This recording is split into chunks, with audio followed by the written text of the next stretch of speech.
The rain in New York never felt this cold. Mark stood under the flickering neon sign of an old antique shop in Brooklyn, his breath hitching in the damp air. He was a man of logic, an architect who built structures of steel and stone, but tonight, logic had deserted him. Tucked away in the corner of the shop's window, sitting atop a stack of yellowed newspapers, was a leather-bound journal.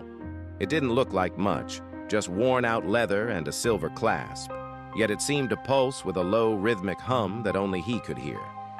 Mark pushed the heavy wooden door open, the bell chiming a lonely note that echoed through the cramped, dusty aisles. The shopkeeper, a man whose face was hidden in the deep shadows of a hooded cloak, didn't look up. Mark reached for the journal. The moment his fingers brushed the leather, a jolt of static electricity surged through his arm. He ignored it and opened the first page. The date at the top read January 1st, 2050. He laughed, a short, nervous sound. A prank, he thought. Someone had spent a lot of time creating a futuristic prop. But as he turned the pages, the laughter died in his throat. The journal wasn't just a diary. It was a map of a life. His life. Every detail was there. His graduation from Columbia University. The exact moment he proposed to Sarah in Central Park. Even the small, private failure of his first firm. It was all written in his own handwriting, or at least a version of it that was older, heavier, with the weight of years. Mark's hands began to shake. He skipped ahead, his eyes blurring as he searched for the present day. October 17th. He found the entry. It wasn't a paragraph. It wasn't a story. There was only one word, scrawled across the page in large, frantic letters that looked like they were written in a hurry. Run. Just then, the shop went completely silent. The hum of the refrigerator in the back stopped. The distant sound of New York traffic vanished. The only thing Mark could hear was the frantic pounding of his own heart. He looked up at the window. Across the street, standing perfectly still in the pouring rain, was a man. He wore the same tan coat Mark was wearing. He had the same messy dark hair. But when the street lamp flickered, Mark saw his face. It was him. But his skin was weathered, his eyes sunken and filled with a terror that Mark had never known. The older version of himself raised a trembling hand and pointed directly at the journal. Mark didn't wait for a second sign. He grabbed the book and bolted for the door. Outside, the rain lashed against his face, but he didn't stop running. He could feel the eyes of his future self tracking him from the shadows of every alleyway. What was the 2050 journal? How could a book exist before the events it described? Mark was about to find out that some secrets are better left buried in the dust of time. Mark reached his apartment, slamming the door behind him. He threw the journal onto his kitchen table, but it didn't just land. It hummed, the blue light now pulsing in sync with his own racing heart. He turned the pages again, faster now. Beyond the entry for today, the pages were no longer just written. They were filled with complex diagrams, blueprints of a machine he didn't recognize, and coordinates for a location just 3 blocks away from his office. The Nexus, the notes called it. According to the older Mark's writing, reality was fraying at the edges, and the antique shop was just one of the many glitch points appearing across New York. He reached the final page and his blood ran cold. The date was October 18th, tomorrow, and it showed a photo of a memorial service, his memorial service. But the cause of death was redacted, covered in thick digital-like static that seemed to move on the paper. Just then, his laptop screen flickered to life. A video started playing. It was a live feed of his own living room. He saw himself sitting at the table, staring at the journal. And behind him, standing in the shadows of his kitchen, was the man in the tan coat. Mark turned around slowly, but the room was empty. Yet, on the screen, the man was reaching out, his hand inches from Mark's shoulder. "It's a loop, Mark," a voice whispered from the laptop speakers.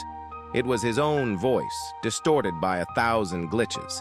"Every time you burn the book, I have to write it again. Every time you run, I have to follow. You aren't avoiding the future, you are building it."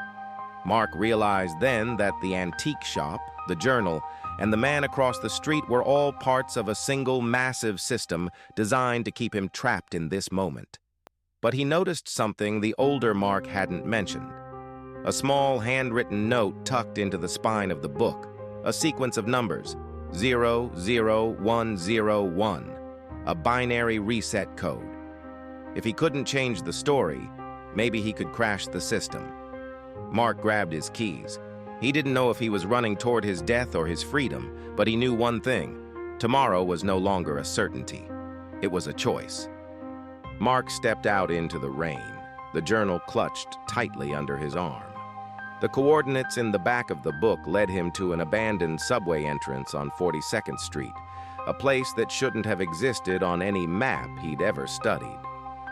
As he descended the rusted stairs, the air grew thick with the smell of ozone and old electricity. The humming from the journal was deafening now, vibrating against his ribs. At the bottom of the stairs, he didn't find a train platform. Instead, he found a massive, sterile, white hall filled with rows of servers that stretched into the darkness. This was the Nexus. In the center of the room sat a console, its screens displaying a complex web of data that looked like the nervous system of New York City. Mark approached the console, his footsteps echoing in the unnatural silence. A map of the city appeared on the main screen, but it was covered in red dots. Glitch points. The antique shop was one. His apartment was another, and the Nexus was the center of it all. "You're early," a voice said. Mark spun around. Standing by the servers was a woman he recognized from the memorial photo. It was Sarah, but like him, she looked decades older, her hair streaked with silver.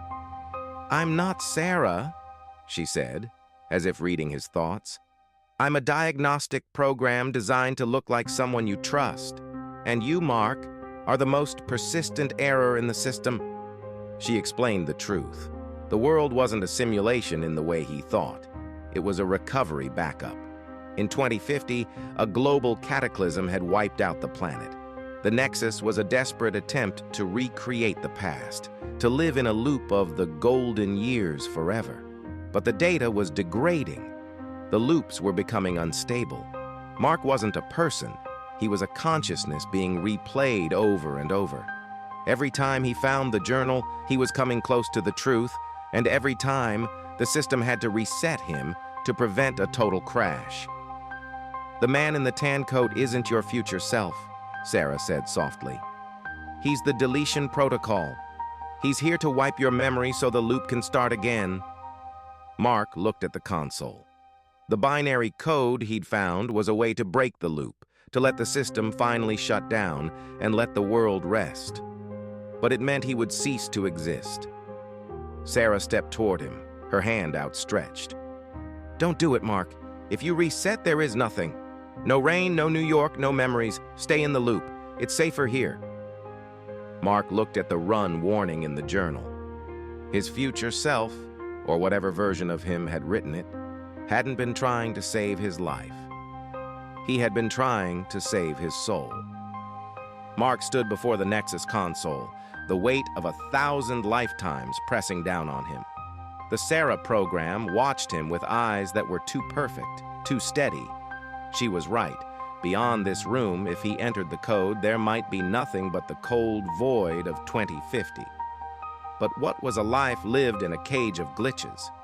What was a memory if it was just a file being reread by a failing machine? He looked at the binary sequence again. 00101. The man in the tan coat, the Deletion Protocol, appeared at the far end of the hall. He wasn't running this time. He was walking slowly, his face a mask of cold, digital indifference. With every step he took, the servers around him flickered and vanished, the white walls dissolving into raw code. The system was already collapsing. "It's time, Mark," the protocol whispered, his voice echoing from every corner of the room. Mark didn't hesitate. He reached for the keypad.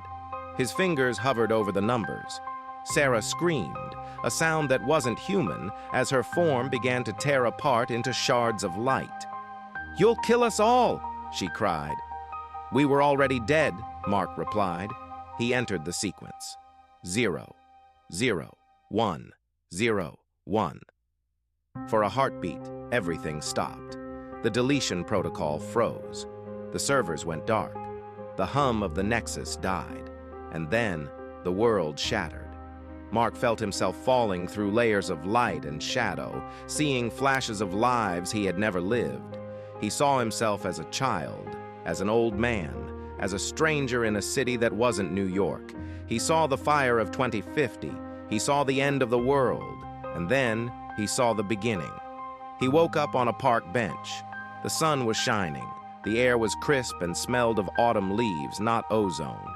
He looked at his hands. They were solid, real. He checked his pocket.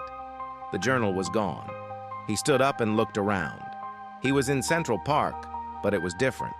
The buildings in the distance were taller, sleeker, reaching toward a sky that was a clear, impossible blue. He walked toward the exit of the park, his heart light. He had done it. He had broken the loop. He passed a newsstand. The headline on the digital paper caught his eye.